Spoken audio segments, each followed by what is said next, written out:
सर्दियों में नई बहू की बालकनी में रसोई। सर्दियों की वो सुबह थी जब कोहरे ने पूरे शहर को अपनी सफेद चादर में लपेट रखा था। उसी ठंडी सुबह में अंकिता कांपते हाथों से बालकनी में रखे चूल्हे को फूंक मार रही थी। हे भगवान, इतनी ठंड और ऊपर से ये खुली बालकनी में रसोई, ऊपर से इस कमबख्त चूल्हे में फूंक मारकर तो मेरी आधी सांसें ही खत्म हो गई। प्रभु, आखिर क्या कसूर था मेरा जो मुझे ऐसा ससुराल मिला।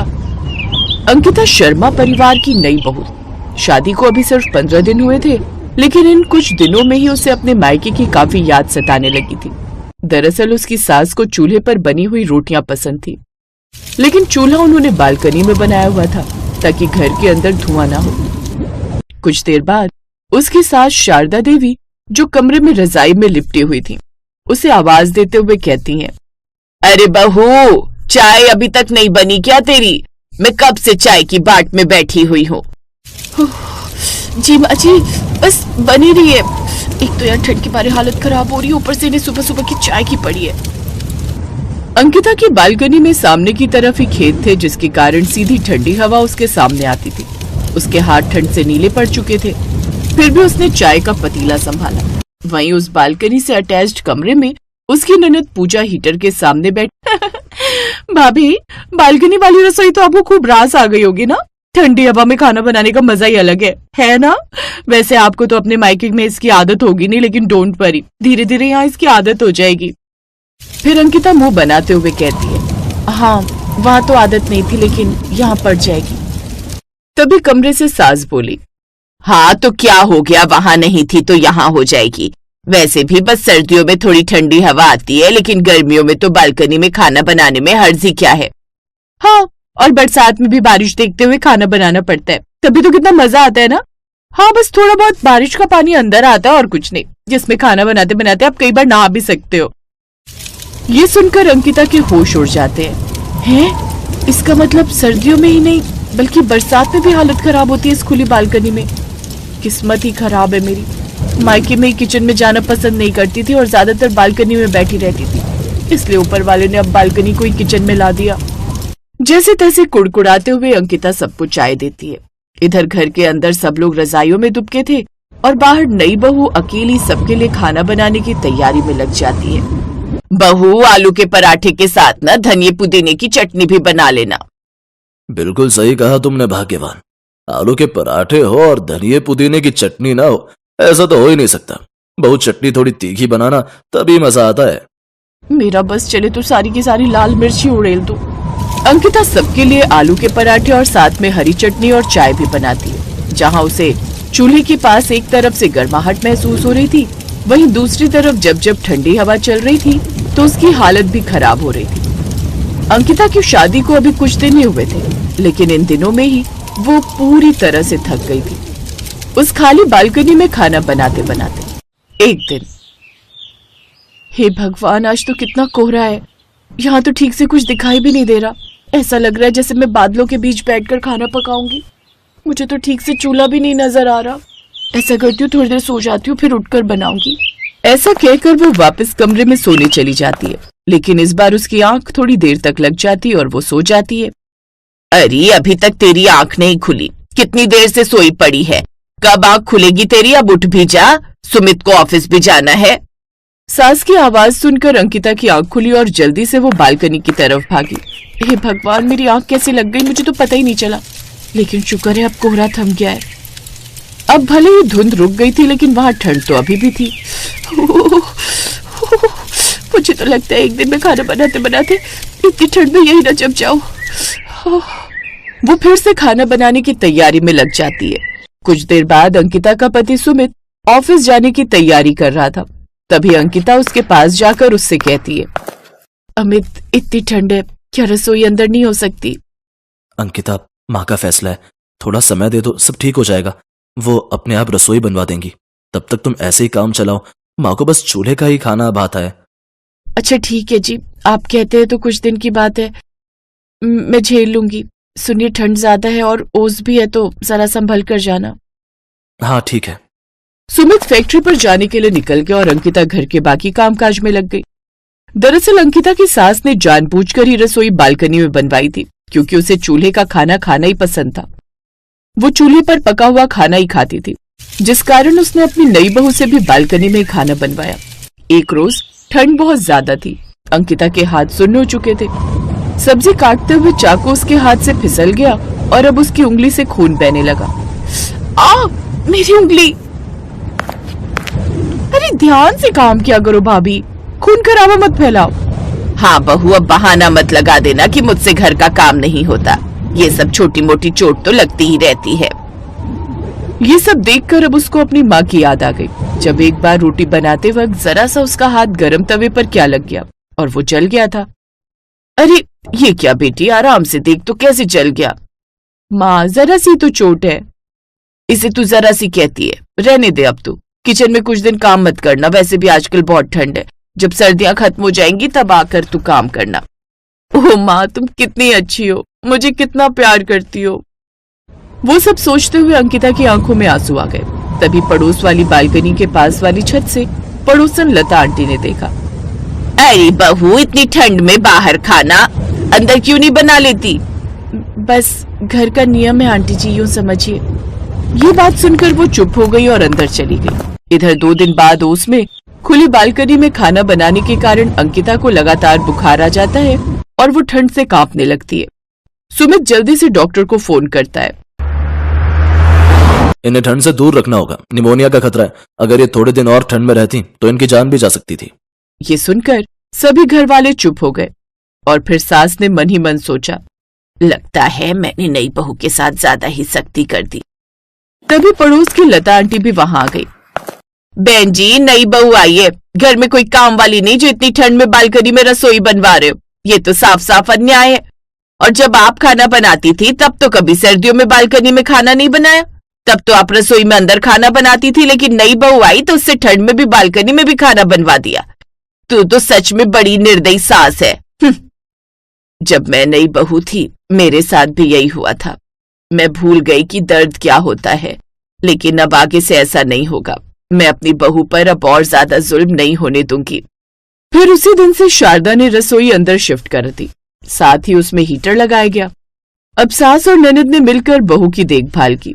फिर सर्दियों की वही सुबह थी, लेकिन अब बालकनी खाली थी, रसोई अंदर थी और घर में सिर्फ ठंड नहीं बल्कि प्यार की गर्माहट भी थी।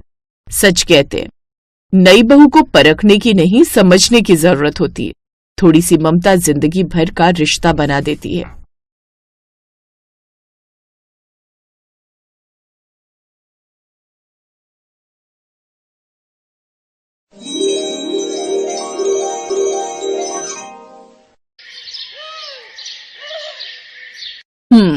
वैसे तुम्हारे पति को गुजरे कितना वक्त हो गया?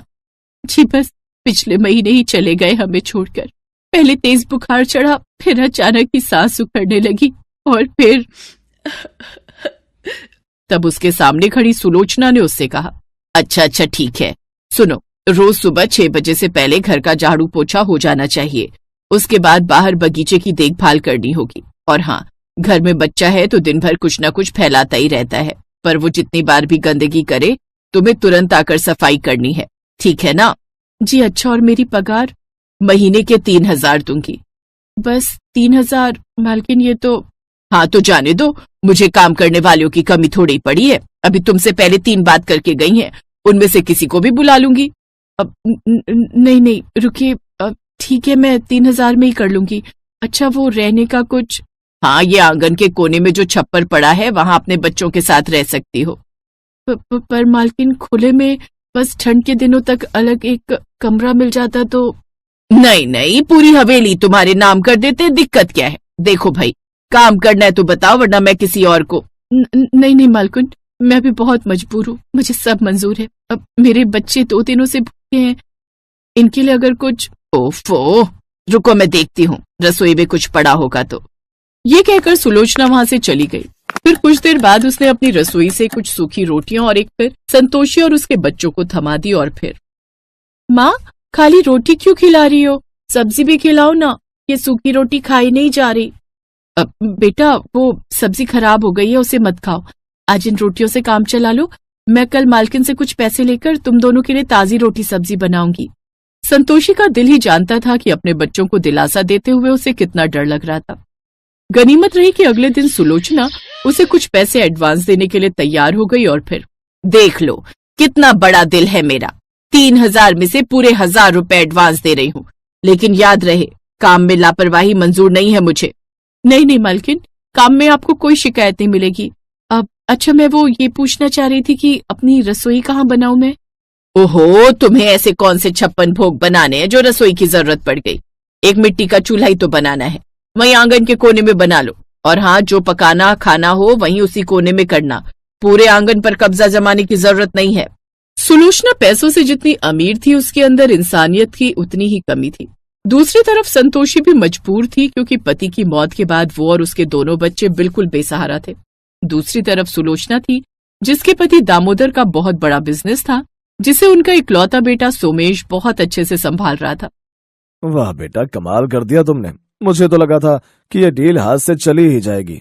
अरे ऐसे कैसे पापा, पूरे 50 लाख की डील थी, मैंने जमीन आसमान एक कर दिया इस एक डील को पाने के लिए। अरे मेरा बेटा तो है ही लाखों में एक। अब अपने लाखों में एक बेटे से कहिए ना मम्मी जी, इस वीकेंड पर हम सबको कहीं घुमा कर ले आए। अब बंटी कब से स्नोफॉल देखने की जिद कर रहा है। हाँ बेटा, बहू और बंटी का इतना मन है तो घुमा लाओ दोनों को। क्यों जी, सिर्फ इन दोनों को क्यों? हम भी जाएंगे साथ। क्यों बहू, कोई दिक्कत है क्या? नहीं मम्मी जी, दिक्कत क्यों होगी? ठीक है, फिर किसी बढ़िया हिल स्टेशन का प्लान बनाते हैं। आप सब पैकिंग शुरू करो, मैं बाकी इंतजाम करता हूँ। अपने पापा की बात सुनकर छोटा बंटी खुशी से उछलने लगा और पास ही झाड़ू लगा रही संतोषी उसे देखकर मुस्कुराने लगी। और फिर, अरे संतोषी, क्या ही खड़ी खड़ी दांत फाड़ रही है? इसी बात के पैसे लेती है क्या? चल जाकर बर्तन धो दे। मालकिन, वो मैं थोड़ी देर में कर दूं क्या? मुझे अभी बच्चों के लिए खाना बनाना है। ये सब नाटक ना मेरे सामने मत करना तू।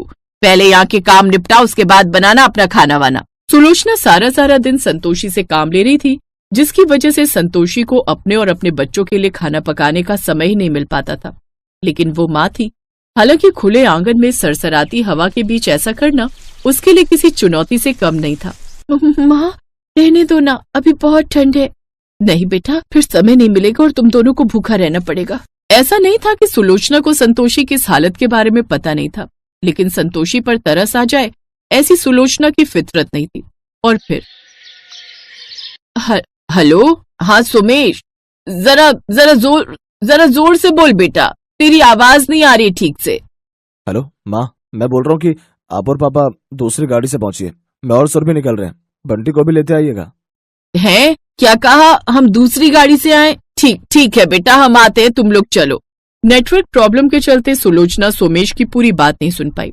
सुलोचना और दामोदर को लगा कि बंटी उनके बेटे बहू सोमेश और सुरभि के साथ है, जबकि सोमेश ने सुलोचना को बंटी को उसके साथ लाने को कह दिया था। नतीजा ये हुआ कि बेचारा बंटी अपने कमरे में अकेला सोता ही रह गया और उसका पूरा परिवार उसे वहीं छोड़कर घूमने निकल गया। और फिर कुछ घंटों के बाद बंटी रोते हुए घर के आंगन में आया।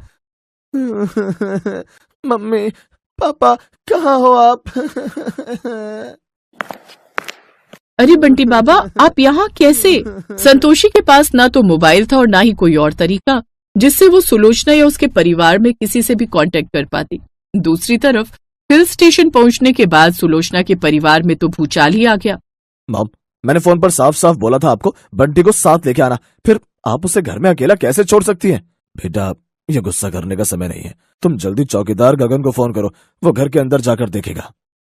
उसे तो मैंने छुट्टी पर भेज दिया था, आने से पहले मुझे लगा हम 1-2 हफ्ते तो रहेंगे यहाँ। तो उस गरीब की तनख्वाह काट कर तुम और भी ज्यादा अमीर हो जाओगी। ओ सुलोचना, हद करती हो तुम भी। अब संतोषी वो तो होगी ना घर पर, या उसे भी? नहीं, वो है घर पर उसके पास फोन नहीं है। सुलोचना के परिवार के पास अब कोई चारा नहीं था सिवाय फौरन वापस लौटने के। लेकिन रास्ते में कई जगह स्नोफॉल की वजह से रास्ते बंद थे, तो आते आते उन्हें 2 दिन लग ही गए। बंटी के बारे में सोच कर सबका बुरा हाल था और फिर घर पहुंचते ही बंटी को सही सलामत और हंसता खेलता देखकर सबकी जान में जान आई। मम्मी दादी, आप रो मत, मैं आप लोगों के बिना बिल्कुल भी नहीं रोया, मुझे यहाँ बहुत मजा आया। लालू भैया और लाली दीदी के साथ मैंने खूब खेला और सबसे ज्यादा मजा तो मुझे संतोषी आंटी के हाथ का खाना खाकर आया। मैंने आप लोगों को बिल्कुल भी मिस नहीं किया। चलो अब आप जल्दी से संतोषी आंटी को थैंक यू बोलो, उन्होंने मेरी बहुत केयर की। पता है मम्मी, इनके पास बस एक ही कंबल था और वो भी इन्होंने मुझे उड़ा दिया। बंटी का हर एक शब्द सुलोचना को अंदर ही अंदर झकझोर रहा था। संतोषी से नजरें मिलाने की भी अब उसमें हिम्मत नहीं थी। और फिर अगले दिन, मालकिन सारा काम हो गया, अब मैं जाऊं, बच्चों के लिए खाना बनाना है। नहीं, रुको, आज से तुम आंगन में खाना नहीं बनाओगी और ना ही वहां रहोगी। माफ कर दीजिए मालकिन, अगर कोई गलती हो गई तो 3,000 में बस खाने का ही इंतजाम हो पाता है, बाहर कमरा किराए पर नहीं ले पाऊंगी मैं। उसकी कोई जरूरत नहीं है, क्योंकि आज से तुम वहां उस कमरे में रहोगी जो अंदर से काफी बड़ा है। आराम से रहो और वहीं कमरे के अंदर अपनी रसोई जमाओ। और सुनो, आकर कुछ गर्म कपड़े और कंबल भी लेती जाओ मुझसे, बहुत ठंड है, तुम्हारे और बच्चों के काम आएंगे। एक ही पल में संतोषी की हर मुश्किल आसान हो गई थी और इसी के साथ अब सब